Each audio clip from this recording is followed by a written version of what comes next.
So this is the first episode of this podcast that I'm shooting. My name is Luis Ramirez, and the podcast is going to be a Spanglish podcast that brings essentially fascinating stories and conversations to the listeners about entrepreneurship, culture, grit, determination, passion, travel, and current social issues. Basically, things that are passionate to me, and hopefully to the listeners as well. It's going to be an evolving process, like any other podcast. It develops as we go. So that's my hope, right? To bring people in, have those conversations, and continue developing throughout this beautiful process of launching this podcast and recording. So today's the 13th day of the quarantine for me and my family. This is being shot in Columbus, Ohio. Um, Again, my name is Luis Ramirez, and as an entrepreneur, this has been I've been feeling the pain like any other entrepreneur out there, small business, large business, corporations, whatnot, with the impact to the economy.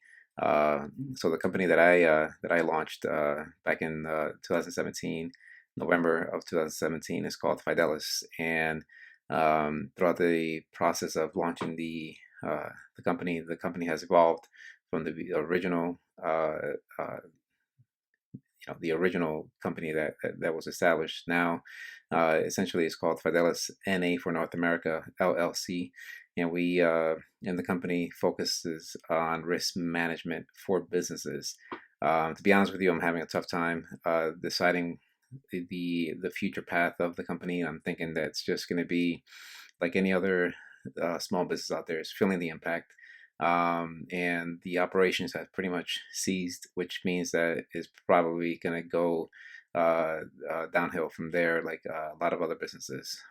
Again, my business is not immune, although you would think that as a risk management company, we would be out there, plugging along. But companies right now are struggling to keep their doors open. So therefore, any type of unnecessary services may not be what they're looking for. Although, I can make the argument that all day that the services that Fidelis has to offer is crucial. But that's not the point of this podcast. This podcast is going to be an outlet, really, for people, entrepreneurs, to come on board and discuss what they've gone through, their challenges.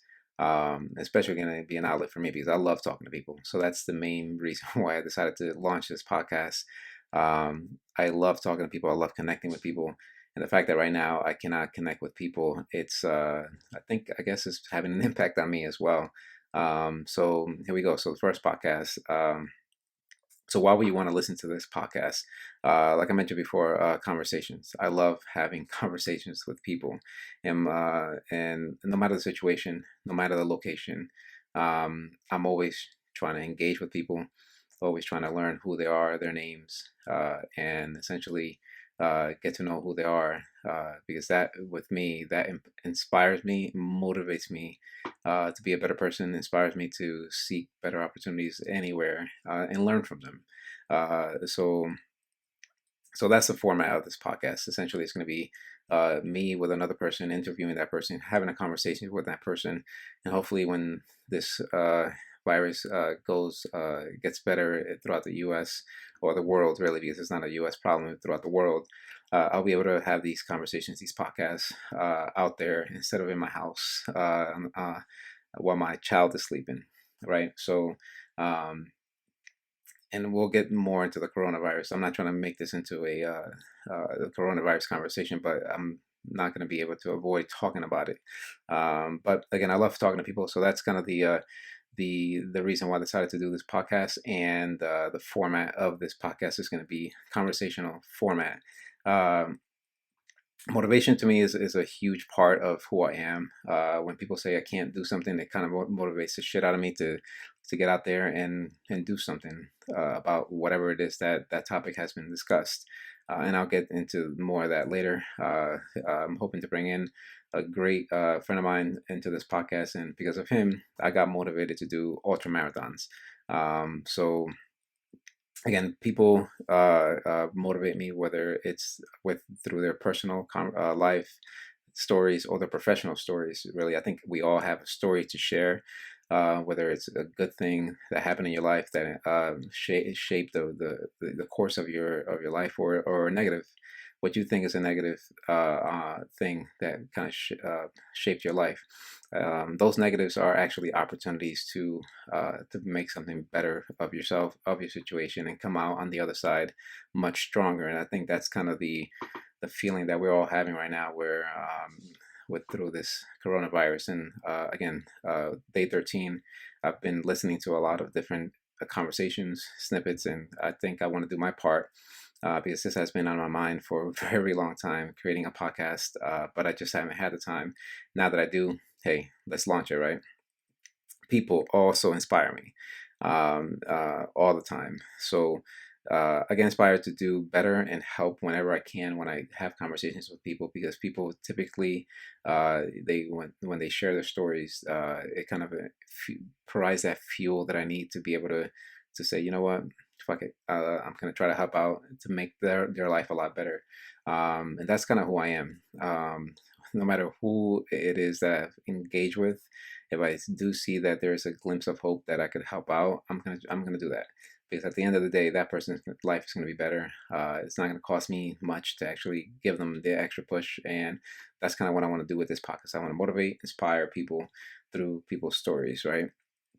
So in a nutshell, it's going to be an interview format, to capture stories and share those stories, which may help the listener improve their life, and through motivated stories telling and inspirational conversations.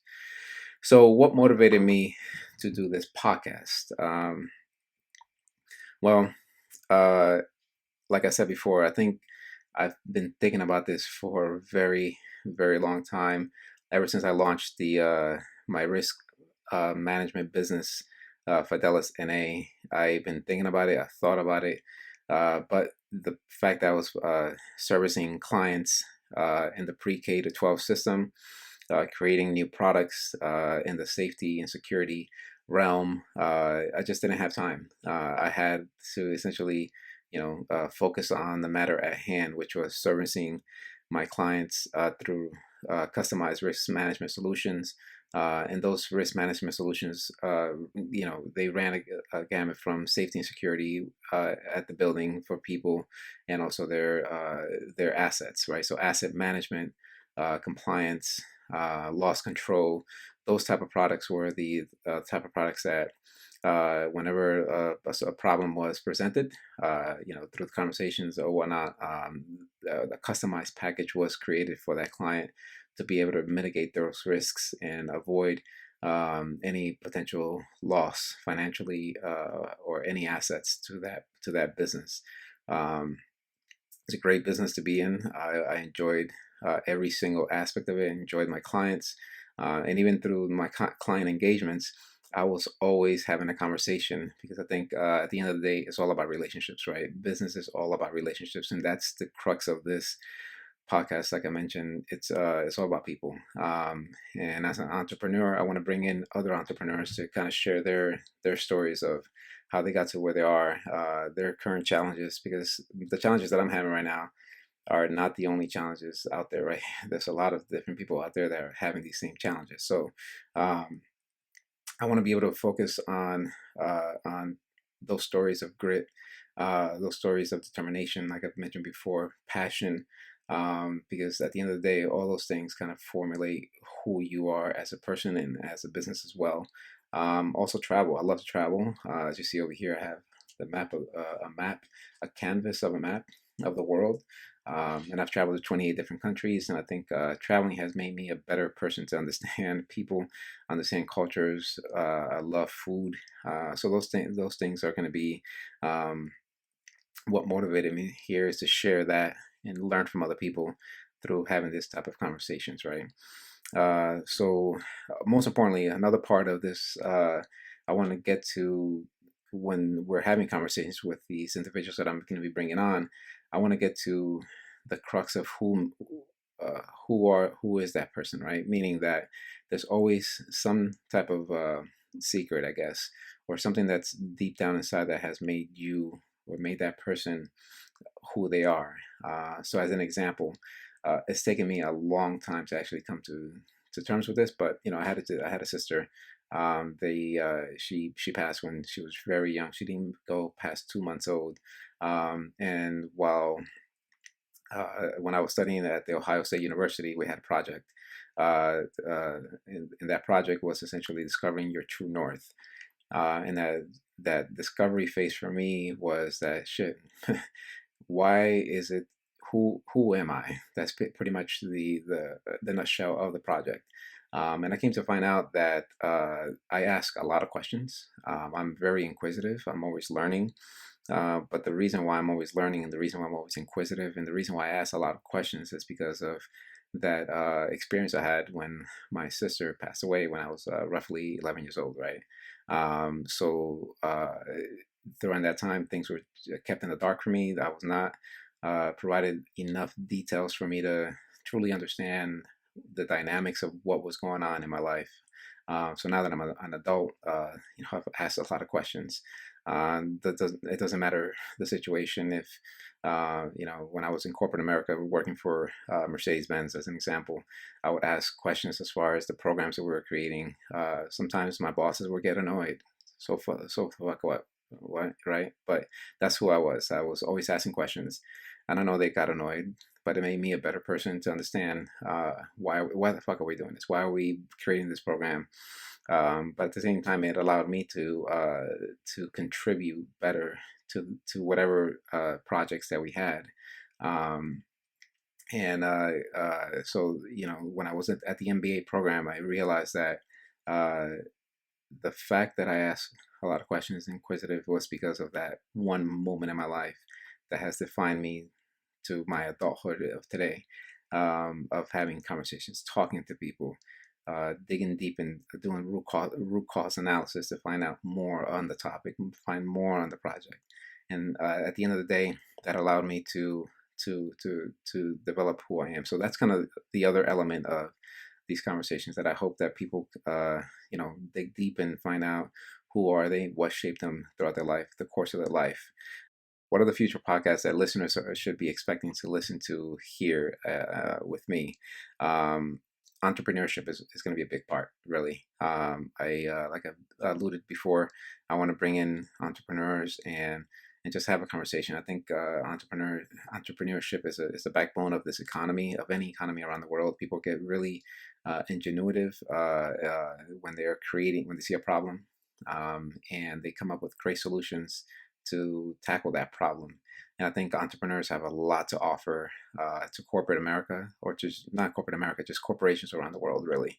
And we learn so much throughout the process that I think a lot of people that have fear of failure, or fear of risk, or just fear of the unknown, I think entrepreneurs could really teach a lot of people out there with when they're facing uncertainty, when they're facing fear, or there's a lot of risk out there. And I think right now with the coronavirus, there's a lot of fear of the unknown. There's a lot of fear of the risk that they're facing with their personal finances, with their health, with their jobs, and et cetera, et cetera, et cetera. And I think all of us have a unique perspective on this, but I think entrepreneurs have something to share with people.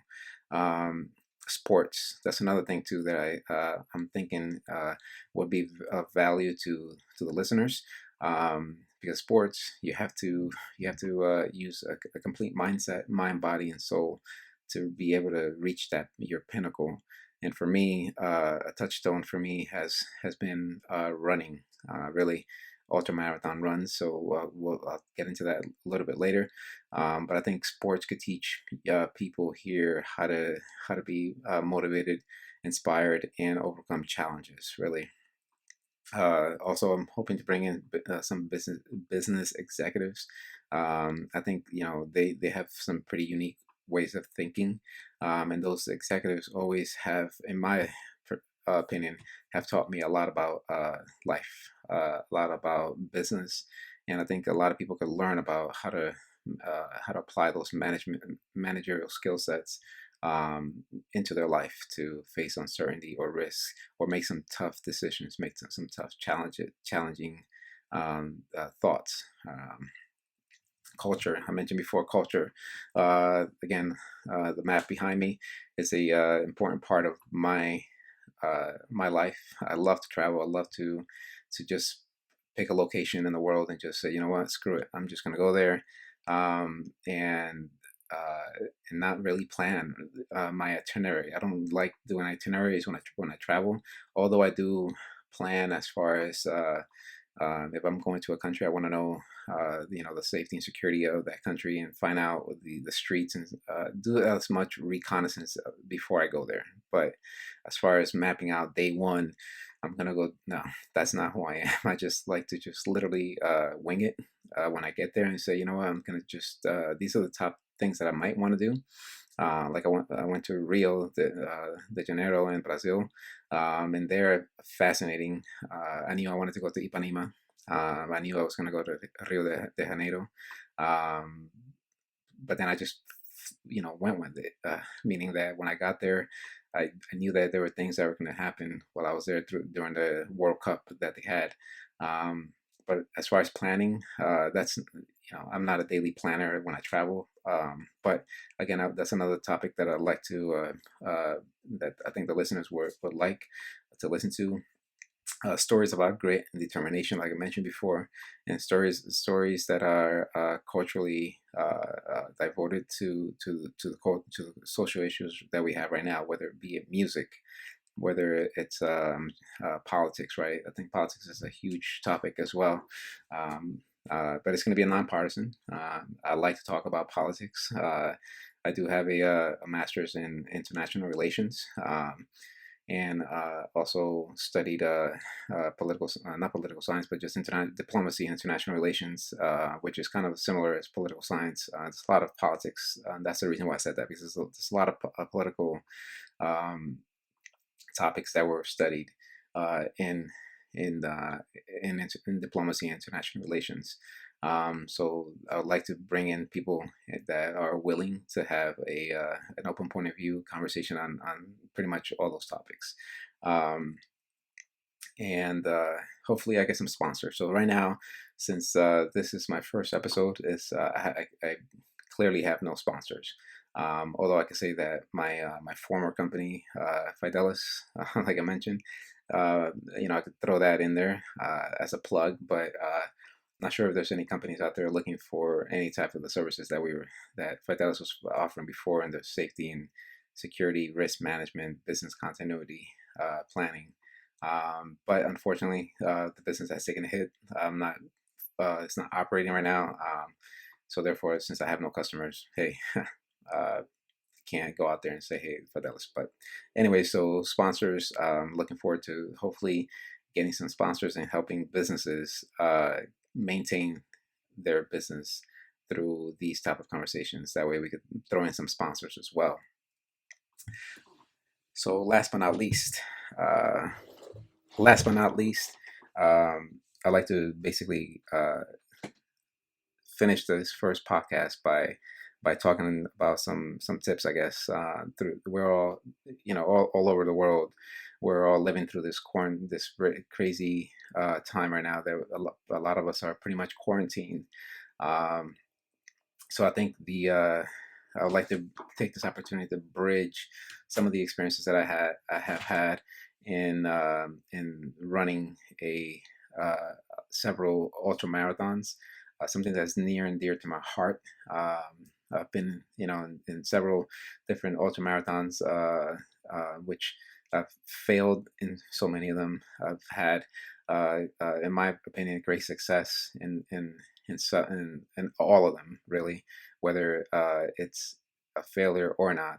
I've learned throughout the entire process and the journey. Um, Let me just be clear: I am not a speed demon. I take my time.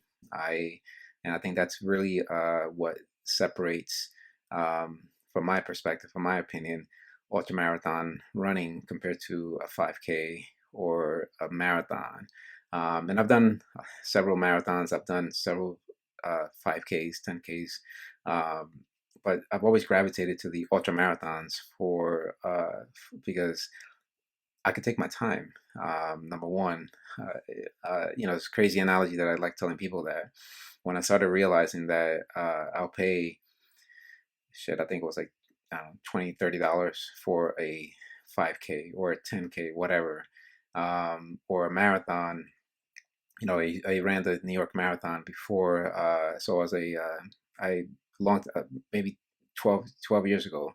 I launched a nonprofit organization called Global CDH, and the mission of Global CDH was essentially to raise funds and funds that would help out the research of congenital diaphragmatic hernia, and also to help out families affected with children born with congenital diaphragmatic hernia. My daughter, she was born with a diaphragmatic hernia. And what that really means is basically that there's a hernia in her diaphragm, or in children's diaphragms when they're born. And therefore, the congenital part, right? Diaphragmatic, the diaphragm, and the hernia, right? So anyway, so there was a hernia, a hole in her diaphragm and my daughter's diaphragm, and basically anything that was supposed to be under the diaphragm came up to her chest, and her little lungs and her little heart, was pretty much underdeveloped. Um, so her heart was not in the right place. It shifted over. One of her lungs wasn't able to develop the one of the lobes that she needed, and because of that, complications had led to pulmonary hypertension, as an example, one of those things. So right now her immune system is compromised, right? So because this coronavirus kind of it led me to discuss this for that same reason. So throughout the process, I launched Global CDH, and I was able to get people to run the New York Marathon because of the sponsorships that came through the process of actually connecting with the New York Marathon committee, that they gave us the ability to give some people the ability to run the New York Marathon by raising some funds for Global CDH. So throughout that process, I learned that, hey, I could definitely run marathons. And I knew that I had a very strict goal of breaking, I think it was like a 4 hour time at that time. But I never could. And I realized that, I think my best time in New York Marathon was like 4:30 something. It was around 4:30, but I still had the energy and the passion to continue running. Something was definitely off with me, I think. And one of these people, which I hope to get him on this podcast in the future, he was always telling me, dude, during that time I was running back-to-back marathons, or back-to-back 5Ks or half marathons. And he was trying to help me out by saying, hey, it's a risk for you to run back-to-back races. I didn't see the risk. I felt that it was pretty cool that I still had the energy, the passion, and determination, and the energy to continue going. That's just I happened to stumble upon an article, I think it was, that was talking about these individuals that were going beyond the marathon. So as throughout the reading process, I realized that, hey, there's people out there that are actually doing this, but longer, with 50 miles or 100K, which is roughly 66 miles or 60 miles around there, or 100 miles. Some even do 200, 500 miles. And to me, I found that so intriguing, so motivating, so inspiring. Again, circling back to the beginning of this podcast, and I decided, you know what, I'm gonna try this out, and I did. I went into signed up for one of my first ones that I did was 100K. Never trained for it. Never had a plan. Never I just fucking just jumped into it. And that's gonna one of the first tastes of the ultra marathons that I did. Um, Actually, I just remember that before that one, it was a 50K that I tried. That one I did finish. It took me a very long time to actually do that 50K. But after that 50K, I went into that 100K that I mentioned. So I figured, hey, I did the 50K. I've done a marathon, which is 26 miles. I've done a 50K, which is roughly 30 miles around there, 30 something, 30 plus miles. And then I was like, hey, I could just double it and do a 100K. Not hard, right? Well, shit. Um, it was tough. It was in the middle of the heat in New York, in the state of New York, not the city of New York, the New York State. Um, and man, I it was a looped course, and I think when I passed like the 30th mile, no, the 26th, 27th mile around there, I had one more loop to go, and so, basically I was face first, vomited all over the place, blacked out. Some hikers pretty much just found me. Luckily, found me. Came to. I had dirt all over my chest, my face, vomit all over the place, and they pretty much just helped me come up to stand up and come to. And I realized that I was out for some while. I blacked out, man. I blacked out completely. It was a scary moment for sure, but I got up, took my runner number off, walked back to the starting line and turned in my number. And the next thing that happened, I think, was the definitive moment of what shaped me in my ultramarathon experience. Um, the race coordinator director pretty much just said, "Hey, no, you keep the number. You earned it."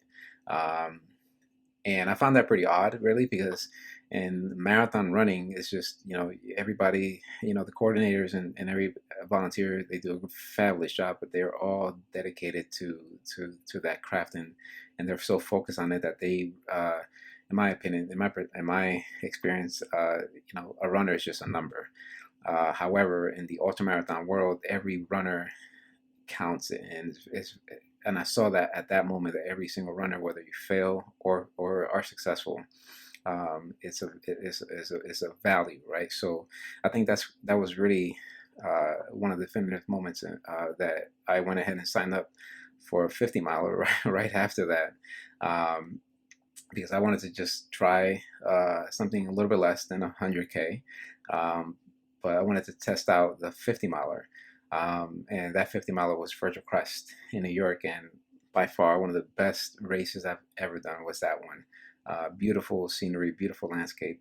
And with that being said, this is the topic that I want to just bring in some coronavirus tips for you to go through while you're in quarantine with this coronavirus. So thinking positive and omitting negative thoughts is my number one, really. And thinking like an entrepreneur, I think if you think positive through any, right now we all have a problem, right? The problem is the coronavirus. Depending on your particular situation, you have to essentially think positive, because for me, I have my wife, for example, she has sickle cell, and her immune system is compromised. If I get sick, uh, and and potentially make her sick, it could be a deadly situation for her, because pneumonia is one of the biggest things that she has struggled with when she's gone through her crisis way before the coronavirus. So I have to be cautious with that. Nevertheless, I still have to think positive now, right? That that we are going to get through this, and I encourage you, as the number one tip, is to think positive as well. And I think the ultramarathon running, the experience that I've had in the ultramarathons, has essentially helped me right now think positive, because in an ultramarathon, so many shit could go wrong. Meaning that on game day, before you go to game day, you have to, number one, consider which race it is that you're going to be in, and you have to plan ahead a lot, and decide, make a decision which race that you're gonna engage in, and once you make that decision and commit to that, you have to start thinking positive from that point on. The race could be a year before you actually go and run, but you have to think positive before that, and omit any negative thoughts. Meaning that, let's say you sign up for a race, for an ultramarathon race that's 100 miles. you start thinking negative from the moment you pay and you start thinking negative, it's going to be an uphill battle before you actually put your toes on the starting line. So first tip is think positive and omit negative thoughts. Um, think like an ultra marathoner, meaning that you want to shift your mindset, um, and think that and know that this is your new reality. Obviously, depending on where you are in the country or in the world, you may be facing this at a very different time. Like for us, like I mentioned, this is day number 13. Meaning that 13 days ago, we decided just to fucking hunker down. We cannot risk the health and safety of our family. So we had to shift our mindset that this is our new reality. And I say that because, you know, setting clear expectations up front is going to help you get through this. Meaning that when I was doing ultra marathons, I knew that, hey, once I made that commitment that I was going to go run 100 miles or 200 miles, I set that expectation in my mind, that, hey, I've signed up for this and now I'm going to carry it through. Right. So right now, I guess setting expectations that, hey, this is our new reality, our new norm. Let's figure shit out as we go through this. It's going to help you create that mindset, that's critical. That way you can connect your body to that as well, because mindset and body go hand in hand. If you start thinking negatively, forget about it. I think it's going to be hard to overcome that. You could definitely overcome it, but it's going to be much more challenging to overcome it. Take this seriously, right? Listen to the data. Listen to data and science, and put politics aside. Is my recommendation here. Meaning, so let's try to connect that to the ultramarathon world. So when I was running, I relied heavily on data, and I still do. I have this great functioning Garmin, that when I go out there and run, I'm generating data right now. I'm not running an ultramarathon tomorrow. I'm not running one in 6 months. However, my experience with ultramarathons was that as I was training, I was always gathering data through my Garmin, and getting back and analyzing that data to be able to self-improve, right? It's all about self-improvement. So the second tip that I would have is take this seriously. Look at the data and listen to the scientists instead of just going with one political side or the other.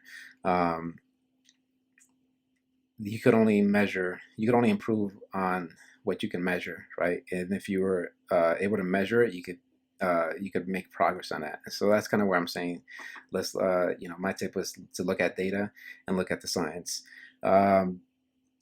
Also, although I did say before that when I travel, I just like to travel without planning. When I do ultra marathons, I learned the hard way that developing a schedule during my ultra marathon was really successful. Um, and I'll give you an example. So the tip is that to develop a schedule for your particular situation. That way you could get through this, be it for family, for work, if you want to rest, or also going outdoors. So as an example, so why did I fail that race in Virtual Crest, when I did the 100K? It's because in my opinion, I didn't have a plan. I didn't have a schedule. I just said, you know what? I've done a half marathon. I've done a marathon. I've done a 50K. I was successful in the half marathon because I was, hey, just fucking run. I learned that in the Marine Corps. Just do it, and I did it. Same thing for the marathon. I trained. I didn't need to create a chart. I knew that 4:30 was my max, so therefore I did that. But when I went into the 100K again, I didn't plan it. I just went with it. By the time I actually went and did the 50 miler, again, I didn't map that out. By the time I actually signed up for the Vermont 100, which was by far one of the unique races that I've ever done, I stopped in my tracks and said, hey, wait a second, I could actually do this without a plan, without a schedule, or I could actually look at the vast amount of data that I've already accumulated, whether number one, it was training, whether it was actual races. So I compartmentalized all that data into one, my training data and my race data.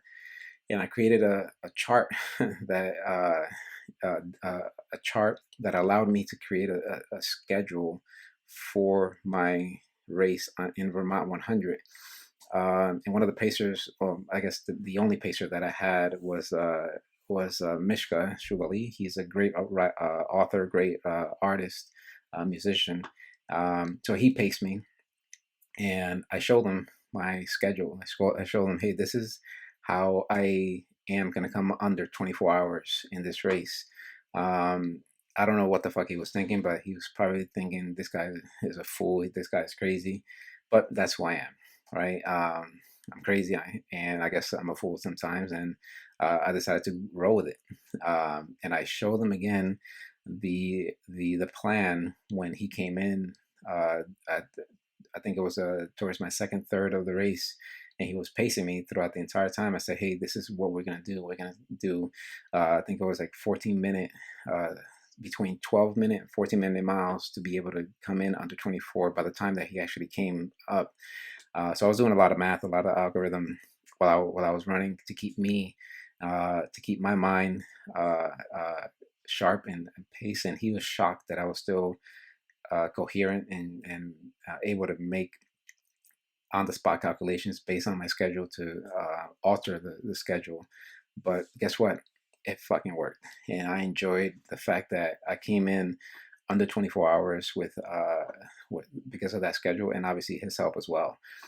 So again, develop a schedule.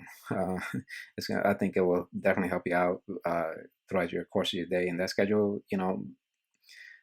I suggest not making it for 15 days. I suggest making it for longer than that, because we just don't know how long this is going to last. Speaking of which, also still exercise. I think the fourth tip or the fifth tip, whatever this would be, is enjoy the outdoors if you can, right? So for me, I'm still going outside and running. I also go walking with my family. But whatever it is that you have to do to continue being engaged with your body, I suggest that you still go out there and be smart and work out a little bit, meaning running, walking, biking, whatever it is. Just move your body, right? During that time, I've done this with my 3-year-old now. Just stop and listen to the birds, listen to the wind, connect with nature.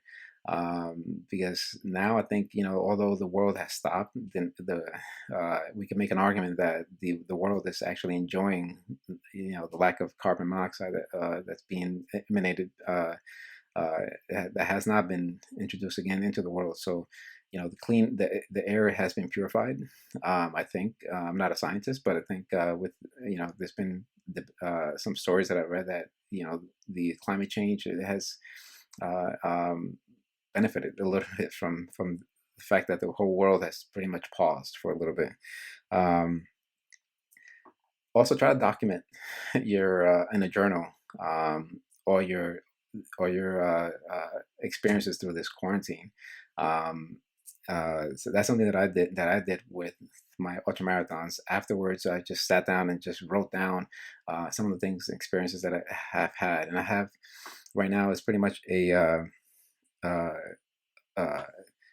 I crack up now because I start reading the shit that I used to write before. So it's a place for me to actually reflect on some of the things that I did before. So again, that's a recommendation, is to journal, document in a journal everything that you're going through right now. As a matter of fact, one of the things that I started to do way before we all went into quarantine was launching a line of journals and planners. And one of the planners that I actually, one of the journals that I actually ended up launching is called the Quarantine Journal. You can find that on Amazon. It's called the Quarantine Journal. You can find that on Amazon. I'll have a link here later for you. But you could use that as an example to basically jot down your experiences, draw your experiences. Because with my ultra marathons, I could go back now and read the crazy stuff that I used to write, and just be amazed at what I wrote and reflected on. So, um, and then the last one is communication. I think ultra marathons was a huge one of the biggest parts of ultra marathons is that you could actually communicate and talk to people throughout the course of you running. So that's another thing that I think, another tip that I would like to bring in here. So connecting the ultramarathon experiences that I've had into this crazy quarantine that we're all facing right now. So let me run through these tips again. Think positive, and eliminate negative thoughts. Think like an ultra marathoner, which means shift your mindset, and face your new reality. Right. Take the situation seriously, like I mentioned before, meaning that let's look at data and science over politics. Develop a schedule. Enjoy the outdoors. Document your experiences in a journal, and also communicate with friends, families. You can still do so with your smartphones, right? You don't have to gather in crowds because that's not recommended. So communicate with your smartphones. Um, so with that being said, I'd like to close off this podcast and welcome you to this podcast. If there's anybody out there that would like to be part of this, meaning that if you'd like to have a conversation on air with me, please get a hold of me. You can get a hold of me by emailing me, and you'll have the information here, as you can see. But email me, and we'll be able to coordinate a time that we could have a conversation, be recorded, and share your story. So again, my name is Luis Ramirez, and this is my podcast. So looking forward to growing. This is my first one, so this is not perfect, and I know that. But I wish that if you enjoy it, let me know. If you don't, also let me know, and let me know how I can improve to be able to make these much better. And hopefully next time I could introduce some Spanish into it, because I did say it's going to be a Spanglish one, but I'm just talking right now. So hopefully in the future I have it. So we spoke about today. I introduced the podcast, introduced myself, why you would want to be here and listen to it, what motivated me to do this, and spoke about the future episodes that you should be expecting, looking for sponsors, and also some tips on the coronavirus. So again, my name is Luis, and I'm out.